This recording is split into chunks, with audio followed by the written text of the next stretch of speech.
Two famous doctors, Dr. Keys, Dr. Mertz-Fairhurst, and obviously that's not them, that's Debbie and Karen somewhere on the left there. Now, most of you have probably not heard of Mertz-Fairhurst, but almost all of you have heard of Dr. Keys. And you'll know as soon as I go to the next slide. In 1960, Dr. Keys came up with this Keys Triad. Now, what he mentions, for anyone to develop caries or for caries to progress, you need three things. You need a tooth, and let's assume we have a tooth here, we're not talking about edentulous patient. We're always gonna have a tooth. So you need two things. You need sugar bugs, which is what you see in the yellow, and then you need sugar, which is what you see in the green. Now, if you eliminate one of those two aspects, there will be no caries. So for example, if you can eliminate the sugar bugs, you've eliminated the yellow circle. Now you see where the blue circle and the green circle overlap, just those two, there's no caries.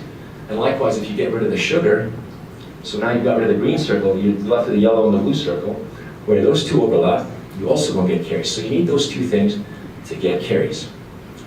So in the 90s, Mertz-Fairhurst and a group of her coworkers said, I called bull on Dr. Keys, I don't believe what he said. So what she did is she went out to prove or disprove what he talked about. So what she took is a bunch of patients, live patients, this is not a lab study, this was an in vivo study.